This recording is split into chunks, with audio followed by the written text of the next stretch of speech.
Hey everyone, welcome back to Immediate Movie Reactions. I'm here after watching the Stranger Things finale. First of all, Happy New Year to everyone. It is just after midnight that I'm recording this. We finished the show just 5 to 10 minutes before midnight, so I didn't have a chance to record.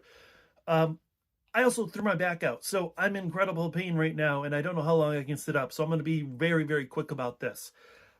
I love Stranger Things when it premiered back in 2016, I think it was.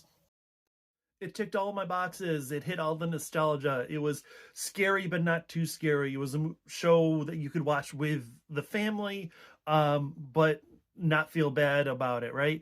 Uh, I think I've been pretty clear that I was down on the last couple of seasons. And I think that this series, season five, I'm trying to call it a series. I'm watching too much British stuff. This season five has been very lackluster, very boring. So much exposition, so much setup, so much, times when they should be running and then they're just walking. And we do see that again here in the finale. However, this is a 2 hour finale. And I've said that this whole season probably should have been a 2 hour movie. However, I'm going to say that I think I was wrong because I thought this was going to be a case like Lost, right? Where they really didn't know how to end it and it just dragged on and it was unsatisfying. I didn't have a lot of hope or expectations for this. I think it was fantastic. I thought it was freaking amazing. Um, I think that the cast is largely not up to the task of what they have been asked. I think that the special effects have kind of failed them. I think that we've seen here in season five more where the show is clearly on a set and not this living, breathing world that they want us to believe. I think that a lot of the things had fallen apart. The wheels had come off, so to speak. However, everything clicked in with this. Everything just came back, right? It was a great setup. I do wish maybe we had gotten to it a little bit earlier, but I think that they gave the soliloquies and they gave the monologues to the right characters. I think that as an ensemble cast, this was their best performance of the entire series, right? From the very beginning, this is the best that they've even been. Even though I think Will's coming out in the last set of episodes was touching, but it was also a little silly and a little cheesy. I think the way that they handled it in this is exactly what it should have been all along. It was great. I think everybody had their moments where they were able to shine, but also contribute. The party finally leveled up. They finally geared up. This is a group of kids who had grown up watching Mad Max and Ghostbusters and all that stuff, and why they had made their weapons and gone into battle and all that sort of thing. I think we had a fucking amazing boss fight in this. I like the sort of ambiguity of the end. I like them coming back to Dungeons and Dragons.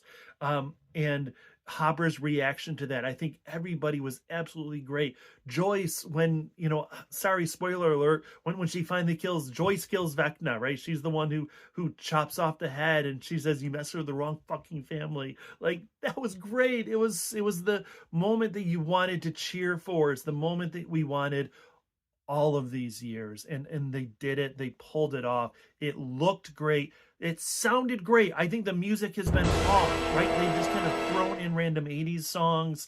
But I think in this, coming back with one of the probably greatest songs of all time, Purple Rain, and the way that all fell apart or came together at the end there, I think bringing back sort of the hive mind and the idea. Now, I'm sorry, but why were there not demo dogs and demogorgons and all these things? Why were they not there to defend the nest?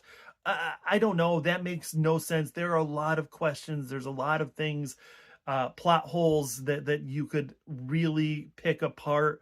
However, that's not what this is. This is an 80s film, an 80s television show that is transitioning to that new age, right? Because it ends in 1989. And I can't believe Indiana Jones and the Last Crusade was 1989. What the hell? But anyway, I think that it shows that good transition of them growing up, and Dustin had a great character arc, and the characters died or didn't die. I'm not gonna give too much away. Um, as they should have, the appropriate ones, where you felt like their story was really over. They had nothing more to give. And I think it was just absolutely fantastic. Like I said, they gave the spotlights to the right characters, and it looked good. It was exciting. I'm probably going to give the finale an 8. Overall, I think Stranger Things is going to be right up there as one of my all-time favorite shows.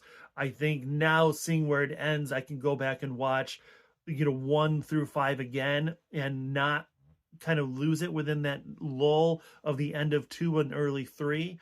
But yeah, that's where we are. And again, I appreciate everyone. Happy New Year. Please like, share, subscribe, follow, all that sort of thing. If you saw it, if you watched it, what did you think? Where does Stranger Things stand in your pantheon of all-time greatest television shows and all-time greatest finales? Is it up there? It is probably for me. My favorite television show of all time is Angel. Yeah, Angel. There it is. It's Angel. And I think that was a fantastic ending, and I'm glad that that ended the way it did, but this had a better resolution to it. Anyways, I'm rambling now. Please let me know what you think, and I will see y'all after the next movie.